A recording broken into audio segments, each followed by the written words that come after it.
Meron nagtanong sa akin kung kailangan ba daw talaga natin ang ABS.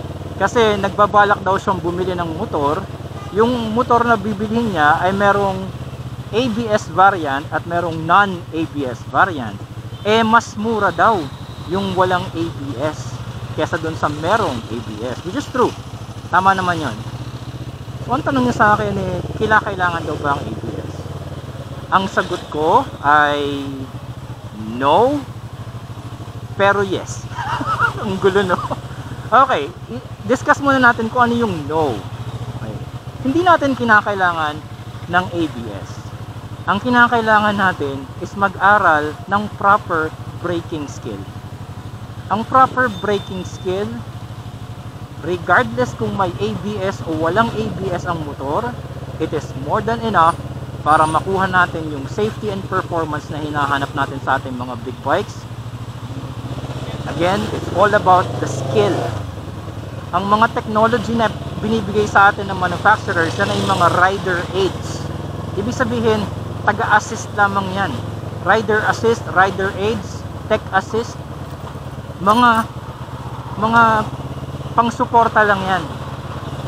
Hindi yan, walang silbi yung mga yan kung wala tayong proper riding skills, tulad ng proper braking technique. Yun nga lang, nakita ng mga manufacturer na mahirap magbenta ng motor na walang ABS. Sasabihin natin is kinakailangan merong skill yung rider, dahil nakita ng manufacturers na napakadaming bumibili ng motor ang wala naman talagang proper riding skill. Siyempre, ang gusto nila kumita ng pera. So naisip nila na umimbento ng teknolohiya tulad ng ABS para tulungan yung mga rider na tamad mag-aral ng proper riding skills o talagang walang ka-skill pero may perang pampili ng motor. Kaya yan ang nangyari.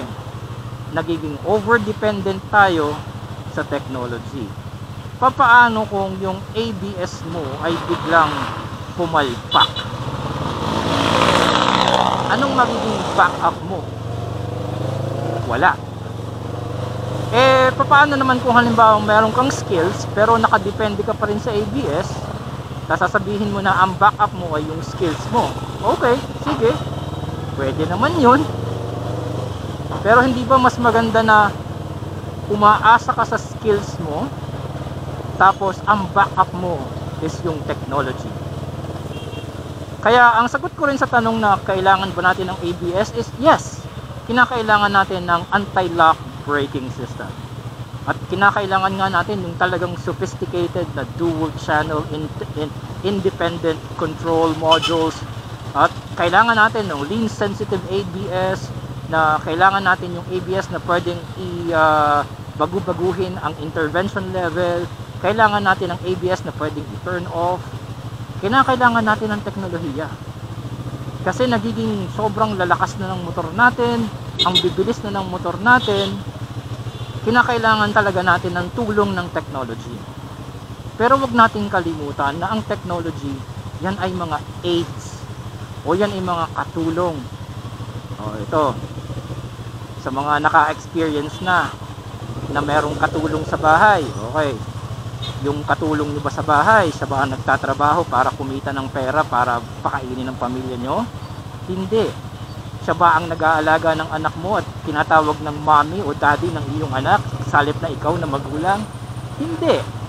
Yung katulong natin sa bahay, kasama natin sa bahay, yung mga kasambahay natin, taga-suporta sa atin yan. Tagaluto dahil hindi tayo makaagang gising, tagalaba dahil tayo ay nasa opisina, tagalinis ng bahay dahil tayo may trabaho, tagapag-alaga ng ating mga anak dahil tayo ay nasa business trip. Aid or katulong, hindi sila yung main character. So balik tayo sa pagmumotor, dahil napaka-corny ng aking analogy. It's all about the skill. It should be skill over technology. Huwag tayong maging over-dependent sa technology. Maging over-dependent tayo sa skill. Tapos yung technology, bonus na lang yun. Yun yung backup natin. Just in case na talagang mapunta tayo sa sitwasyon na talagang hindi na talaga kaya ng skill natin yung sitwasyon na kinahantungan natin.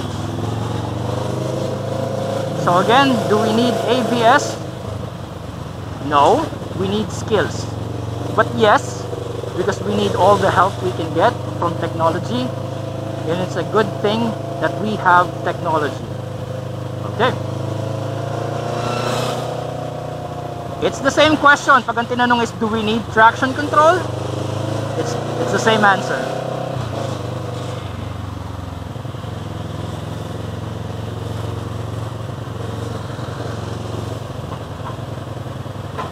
It's the same thing pag tinanong nyo ako, do we need quick shifters?